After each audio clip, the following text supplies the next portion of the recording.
He saw a strangely realistic painting, but he made one mistake that would lead to terrifying consequences. During his mom's doctor's appointment, Jake was sitting alone in the hospital waiting room. That's when he saw the painting. It looked so real, almost like a photo. He was promised ice cream if he sat quietly, but he found himself growing more and more curious. He felt like he needed to move closer to the painting, so he got up and walked towards it. The painting was of an old man, but there was something wrong with it. It seemed like the eyes would follow Jake no matter where he'd walk. But soon something even more unbelievable would happen, something no one can explain. The painting, needless to say, made Jake feel creeped out, but he tried not to feel so scared. It was a painting after all. Then Jake leaned in and saw one weird detail. The old man had unusually long fingers and fingernails. A bit later, Jake's mom came out of the doctor's office, but Jake was nowhere to be found. She called him but got no reply. Then she turned around and saw a very realistic painting on the wall. The boy in the painting looked oddly familiar.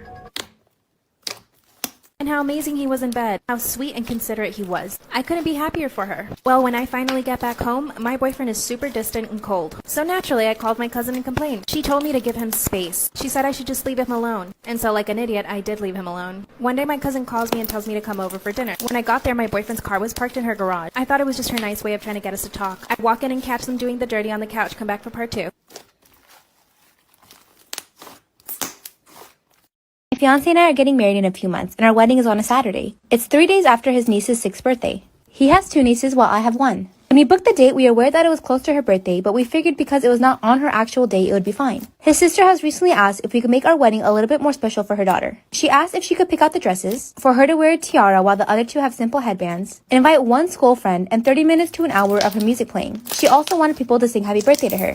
We said no to this. We want the flower girl dresses to all look the same and to go with the color scheme. Plus, we know that if the other girls see her wear a tiara, then they will also want one. We don't want some kid at our wedding who is not with their own parents.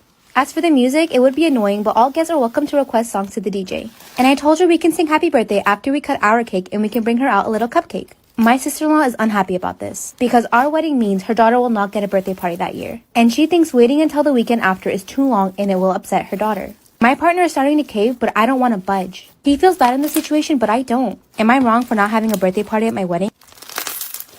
I found out my husband was sleeping with my sister. And here's the full story. No, I didn't find them sleeping together. No, I didn't find any text messages. A little backstory. Ben and I have been together for 10 years and have been married for 3 years. So it's not like it's a recent relationship. Honestly, I wouldn't care.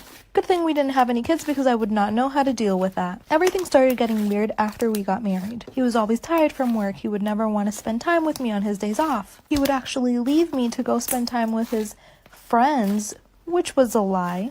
Well, at one point, I got sick of it and I started asking him questions. Like if he still wanted to be with me, did I do something wrong? Even though I knew I didn't do anything wrong, but you never know. But he would always avoid answering me. A year and a half after our marriage, it started getting even weirder. He wouldn't leave his phone laying around, and every time he was on his phone, he would hide it from me. And that's when my gut feeling started. I decided to download Tinder, Bumble, Grindr, every dating app out there. I made multiple profiles of different women. I'm running out of time. Follow me for part 2. I found out my husband was sleeping with my sister part 2.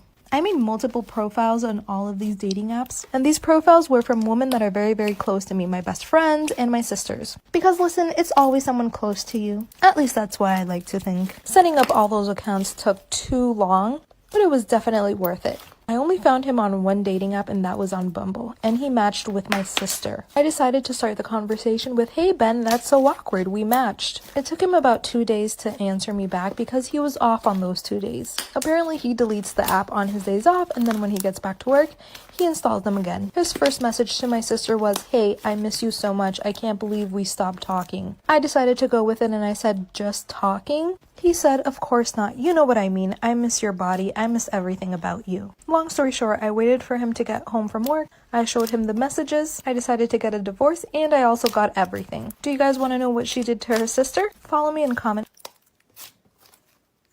I'm sure many of us have encountered little shits in supermarkets. Kids running around, knocking things over, being rude, but the worst are the biters. Today I was shopping in the grocery store when a biter got me. He broke skin too and I started bleeding. When I saw the blood on his teeth and the grin he had, the gears started turning and I got an idea.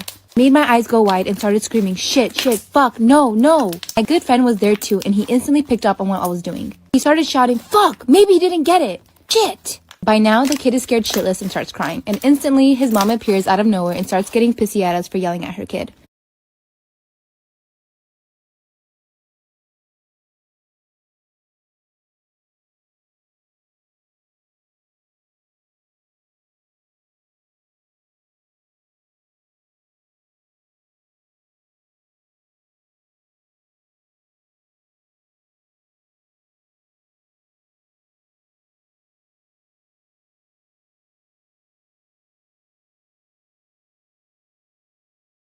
Jake no matter where he'd walk. But soon something even more unbelievable would happen, something no one can explain.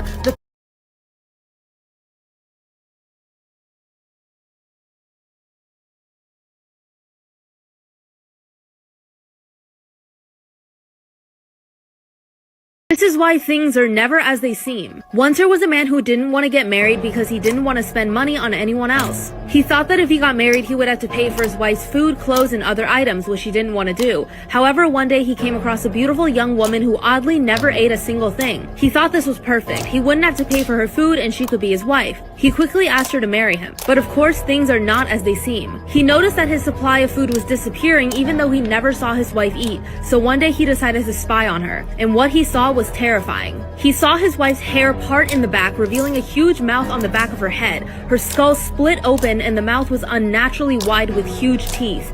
Then he watched as his wife's hair twisted into a long strand, grasped handfuls of food and shoved it into the mouth on the back of her head. When she noticed her husband, she attacked him. He managed to get away and hide in the mountains. Weeks later, when he got the courage to return, he found his wife gone and all of his food taken. The man never...